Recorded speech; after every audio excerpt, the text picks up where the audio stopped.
एक समय की बात है। एक बार नारद मुनि पृथ्वी का भ्रमण कर रहे थे। तब उनके एक खास भक्त ने याद किया, जो नगर का एक सेठ था।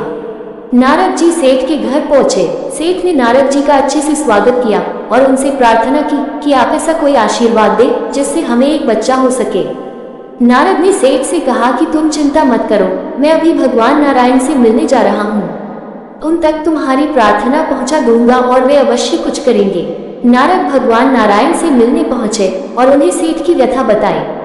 भगवान बोले कि उसके भाग्य में संतान सुख नहीं है, कुछ नहीं हो सकता। उसके कुछ समय बाद नारद मुनि ने एक दिए में ऊपर तक तेल भरकर उसे अपनी हथेली पर रखकर पूरे विश्व की यात्रा की। अपनी यात्रा उन्होंने विष्णु धाम आकर ही पूरी की। विश्व की यात्रा करके नारद को बहुत ही घमंड हो गया कि उनके जैसा विष्णु भक्त कोई और नहीं। अपने इसी घमंड के वजह से नारद दोबारा पृथ्वी लोक पर आए और उसी सेठ के घर पहुंचे। वहां नारद ने देखा कि सेठ के घर में 4 छोटे छोटे बच्चे घूम रहे हैं। नारद ने जानने के लिए सेठ से पूछा कि ये संतान किसकी है। तो सेठ बोले आपकी है।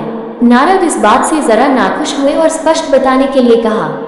सेठ बोला, एक दिन एक साधु घर के सामने से निकल रहे थे। कह रहे थे कि 1 रोटी दो तो 1 बेटा और 4 रोटी दो तो 4 बेटे। मैंने उन्हें 4 रोटी खिलाई।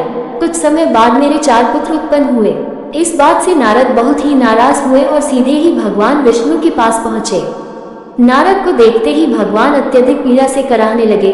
उन्होंने नारद को बोला, मेरे पेट में भयंकर रोग हो गया है और जो व्यक्ति अपने हृदय से लहू निकाल कर मुझे देगा उसी से मुझे आराम मिलेगा। नारद ने पूरी दुनिया को भगवान विष्णु की व्यथा सुनाई, पर कोई भी व्यक्ति तैयार नहीं हुआ। जब नारद ने यही बात एक साधु को बताई तो वो बहुत खुश हुआ। उसने छुरा निकाला और अपने सीने में घोंपने लगा और बोला, मेरे प्रभु की पीड़ा यदि मेरे लहू से ठीक होती है तो मैं अभी तुम्हें लहू निकाल कर देता हूँ।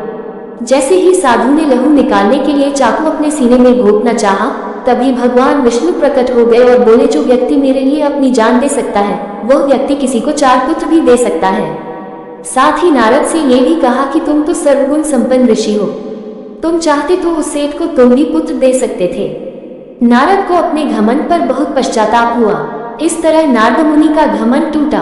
कहानी पसंद आए तो लाइक शेयर करें और चैनल को सब्सक्राइब करना मत भूलना। धन्यवाद।